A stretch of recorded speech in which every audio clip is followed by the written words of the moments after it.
तुमसे यशा में आप सबों की सलामती हो। फजल और सच्चाई से मामूर कलीसिया जो मसीह का बदन है और जिनका सिर मसीह है। इन बातों के बाद जो हमारी जो आज इस वीडियो के माध्यम से विषय है वो है अब्राहम की आजमाइश के बारे में है। तो इन बातों के बाद यूँ हुआ कि खुदा ने अब्राहम को आजमाया और उसे कहा, ए अब्राहम। उसने कहा, मैं हाजिर हूँ। तब उसने कहा कि तू अपने बेटे इसहाक को जो तेरा इकलौता है और जिसे तू प्यार करता है साथ लेकर मोरिया के मुल्क में जा। और इस पर खुदा ने हमें गीत भी दिया है जिसको मैंने लाइव गाया और वो आप स्पॉटिफाई पर भी सुन सकते हैं। उस गीत का नाम है, मसीह गीत का नाम है सोख्तनी कुर्बानी। तो अगर आप चाहें तो आपका मन आपको गवाही दे, वो स्पॉटिफाई ऑनलाइन प्लेटफॉर्म पर और वो स्ट्रीमिंग है, ऑनलाइन है और ये हमारे अपने यूट्यूब चैनल पर भी। तब उसने कहा कि तू अपने बेटे इसहाक को जो तेरा इकलौता है और जिससे तू प्यार करता है साथ लेकर मोरिया के मुल्क में जा और वहाँ उसे पहाड़ों से एक पहाड़ पर जो मैं तुझे बताऊंगा सोख्तनी कुर्बानी। ये हमारे गीत का टाइटल है, SOKHTANI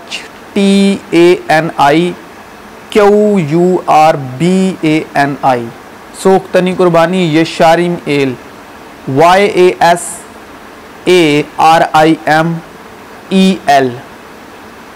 स्पेस देकर EL। तो इस नाम से आप सॉन्ग को सुन सकते हैं। अगर अच्छा लगे तो आप अपने मसीह भाई बहनों के साथ आगे भी ज़रूर शेयर किए जाओ। सोख्तनी कुर्बानी के तौर पर चढ़ा। तब अब्राहम ने सुबह सवेरे उठकर अपने गधे पर 4 जामा कसा और अपने साथ 2 जवानों और अपने बेटे इसहाक को लिया और सोख्तनी कुर्बानी के लिए लकड़ियां चीरी और उठकर उस जगह को जो खुदा ने उसे बताई थी रवाना हुआ। तीसरे दिन अब्राहम ने निगाह की और उस जगह को दूर से देखा। तब अब्राहम ने अपने जवानों से कहा, तुम यहीं गधे के पास ठहरो, मैं और ये लड़का दोनों जरा वहां तक जाते हैं और सिजदा करके फिर तुम्हारे पास लौट आएंगे। और अब्राहम ने सोख्तनी कुर्बानी की लकड़ियां लेकर अपने बेटे इसहाक पर रखीं और आग और छुरी अपने हाथ में ली और दोनों इकट्ठे रवाना हुए। लकड़ी जो कि सलीब को दर्शाती है और बेटा जो इसहाक है वो यस्सु को दर्शाता है। मसीह जो हमारे लिए लानती बना, उसने हमें मोल लेकर शरीयत यानी 10 हुक्मों की लानत से छुड़ाया, क्योंकि लिखा है कि जो कोई लकड़ी पर लटकाया गया। ये शरीयत की किताब में, यहूदियों की किताब में लिखा है कि जो कोई लकड़ी पर लटकाया गया वो लानती है, ताकि मसीह यस्सु में इब्राहिम की बरकत गैर कौमों तक भी पहुंचे और हम ईमान के वसीले से उस रूह को हासिल करें जिसका वादा हुआ है। तब इसहाक ने अपने बाप अब्राहम से कहा, ए बाप। उसने जवाब दिया कि ए मेरे बेटे, मैं हाजिर हूँ। उसने कहा, देख आग और लकड़ियाँ, आग जो कि रूहुल कुद्स को दर्शाती है और लकड़ियाँ जो कि लानत यानी सलीब को दर्शाती है। आग और लकड़ियाँ तो हैं, पर सोख्तनी कुर्बानी के लिए बर्रा कहाँ है? बर्रा यानी यस्सु। अब्राहम ने कहा, ऐ मेरे बेटे, खुदा आप ही अपने वास्ते सोख्तनी कुर्बानी के लिए बर्रा मुहैया कर लेगा। सो वो दोनों आगे चलते गए। सोख्तनी कुर्बानी देने मुल्के मोरिया जाए, इकलौते को बख्शा ऐसे बर्रा मुहैया कराए। सो वो दोनों आगे चलते गए, क्योंकि मुमकिन नहीं कि बैलों और बकरों का खून गुनाहों को दूर करे। इसलिए वो दुनिया में आते वक्त कहता है कि तूने कुर्बानी और नज़र को पसंद ना किया, बल्कि मेरे लिए एक बदन तैयार किया। वो बदन है यस्सु। पूरी सोख्तनी कुर्बानी और गुनाह की कुर्बानियों से तू खुश ना हुआ। उस वक्त मैंने कहा कि देख, मैं आया हूँ, किताब के वर्कों में मेरी निस्बत लिखा हुआ है, ताकि यह खुदा तेरी मर्जी पूरी करूँ। ऊपर तो वो कहता है कि ना तूने कुर्बानियों और नज़रों और पूरी सोख्तनी कुर्बानियों और गुनाह की कुर्बानियों को पसंद किया और ना उनसे खुश हुआ। और फिर ये कहता है कि देख, मैं आया हूँ ताकि तेरी मर्जी पूरी करूँ। गरज वो पहले को मकूफ करता है ताकि दूसरे को कायम करे। उसी मर्जी के सबब हम यीशु मसीह के जिस्म के एक ही बार कुर्बान होने के वसीले से पाक किए गए हैं और उस जगह पहुँचे जो खुदा ने बताई थी। वहाँ अब्राहम ने कुर्बानगाह बनाई और उस पर लकड़ियाँ चुनी और अपने बेटे इसहाक को बांधा और उसे कुर्बानगाह पर लकड़ियों के ऊपर रखा। और अब्राहम ने हाथ बढ़ाकर छुरी ली कि अपने बेटे को ज़बह करे। तब खुदावंद के फरिश्ते ने उसे आसमान से पुकारा कि ऐ अब्राहम, ऐ अब्राहम। उसने कहा, मैं हाजिर हूँ। फिर उसने कहा कि तू अपना हाथ लड़के पर ना चला, क्योंकि खुदा के ईमान में हाथ कहाँ पर चल चुका था? यस्सु के बदन जो लटका हुआ था सलीब पर, वहाँ चल चुका था। वहाँ हाथ चला, वहाँ जान गई, इसीलिए यहाँ जान बख्शी गई। बेशक वो फिजिकली यानी वक्त में पूरा होना बाकी था, लेकिन ईमान में वो पूरा हो चुका था, इसीलिए यहाँ इसहाक की जान बख्शी गई। क्योंकि मैं अब जान गया कि तू खुदा से डरता है, इसलिए कि तूने अपने बेटे को भी जो तेरा इकलौता है मुझसे दरेज ना किया। और अब्राहम ने निगाह की और अपने पीछे एक मेंढा देखा जिसके सींग झाड़ी में अटके थे। तब अब्राहम ने जाकर उस मेंढे को पकड़ा और अपने बेटे के बदले सोख्तनी कुर्बानी के तौर पर चढ़ाया। और अब्राहम ने उस मकाम का नाम यहोवा यरी रखा। अब यहोवा यरी किसने रखा है? अब्राहम ने नाम रखा है। इंसान ने, आदमजात ने नाम रखा है किसका? उस जगह का, कुर्बानी की जगह का, यहोवा यरी रखा। चुनाची आज तक ये कहावत है कि खुदावंद के पहाड़ पर मुहैया किया, यानी मुहैया करने वाला खुदा, अपने आप मुहैया करने वाला, यानी यहोवा यरी मुहैया किया जाएगा।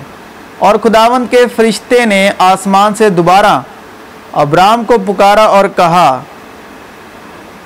कि खुदावंद फरमाता है, चूंकि तूने ये काम किया कि अपने बेटे को भी जो तेरा इकलौता है दरेज ना रखा, इसलिए मैंने भी अपनी ज़ात की कसम खाई है कि मैं तुझे बरकत पर बरकत दूंगा और तेरी नस्ल को बढ़ाते बढ़ाते आसमान के तारों और समुंदर के किनारों की रेत की मानिंद कर दूंगा।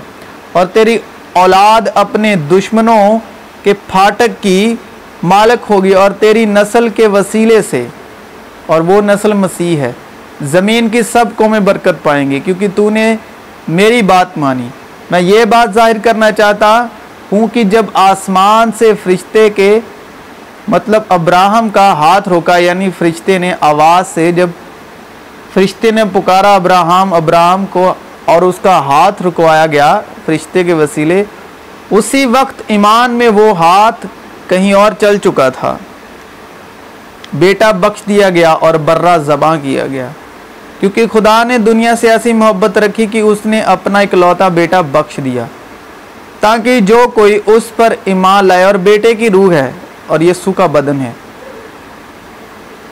दिया ताकि जो कोई उस पर ईमान लाए हलाक ना हो बल्कि हमेशा की ज़िंदगी पाए। क्योंकि खुदा ने बेटे को दुनिया में इसलिए नहीं भेजा कि दुनिया पर सज़ा का हुक्म करे, सज़ा का हुक्म वो दे चुका है,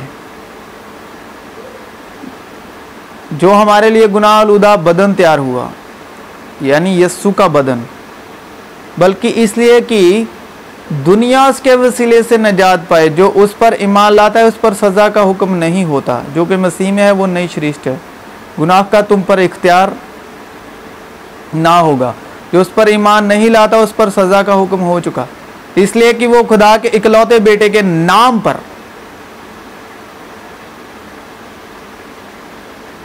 वो खुदा के इकलौते बेटे के नाम पर ईमान नहीं लाया। बेटे का नाम है, बेटे की रूह है बेटा, बाप की रूह है बाप।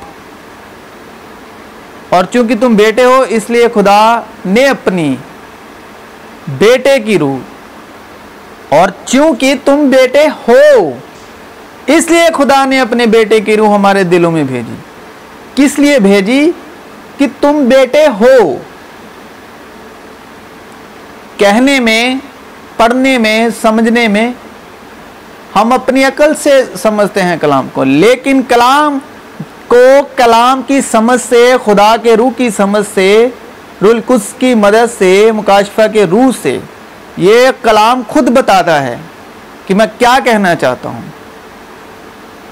चूंकि तुम बेटे हो, रूहुल कुद्स से भी पहले बेटे हो, इसलिए खुदा ने अपने बेटे की रूह हमारे दिलों में भेजी, जो अब्बा यानी बाप कह कर पुकारती है। अब्बा यानी बाप कह कर पुकारती है। अब रूहुल कुद्स जो बेटे की रूह जब दुआ करती है तो वो आहें भरती है, यस्सु का नाम पुकारती है और अब्बा अब्बा अब्बा कहती है। बस उसने यीशु पर जो जा रहा था निगाह करके कहा, देखो ये खुदा का बर्रा है। बर्रा ज़बां हुआ, बेटा बख्शा गया, बेटे की रूह। इसलिए कि तुम बेटे हो, क्योंकि तुम बेटे हो इसलिए बेटे की रूह हमारे दिलों में भेजी, जो अब्बा यानी है बाप कह कर पुकारती है। जो रूह के वसीले इकलौता बेटा बख्श दिया वो बेटा है, और जो ज़बां किया गया वो बर्रा है, यानी बदन के वसीले। दूसरे दिन उसने यीशु को अपनी तरफ आते देखकर कहा, देखो ये खुदा का बर्रा है, यानी जिस्म में, बदन में, गुनाह आलूदा बदन तैयार किया, जो दुनिया का गुनाह उठा ले जाता है। वो बर्रे से लड़ेंगे और बर्रा उन पर गालिब आएगा, क्योंकि वो खुदावंद का खुदावंद और बादशाहों का बादशाह है, और जो बुलाए हुए और बरगुजीदा और वफादार उसके साथ हैं वो भी गालिब आएंगे। इसलिए कि जो काम शरीयत जिस्म के सबब कमजोर होकर ना कर सकी वो खुदा ने किया, यानी उसने अपने बेटे को गुनाह आलूदा जिस्म की, बेटे को जो जिस्म मिला है, बेटे को जो जिस्म मिला था वो जिस्म मिला था गुनाह आलूदा जिस्म की सूरत में, और गुनाह की कुर्बानी के लिए भेजकर जिस्म में गुनाह की सज़ा का हुक्म दिया, ताकि शरीयत का तकाजा हमें पूरा हो, जो जिस्म के मुताबिक नहीं बल्कि रूह के मुताबिक चलते हैं। मसीह यीशु में आप सबों की सलामती।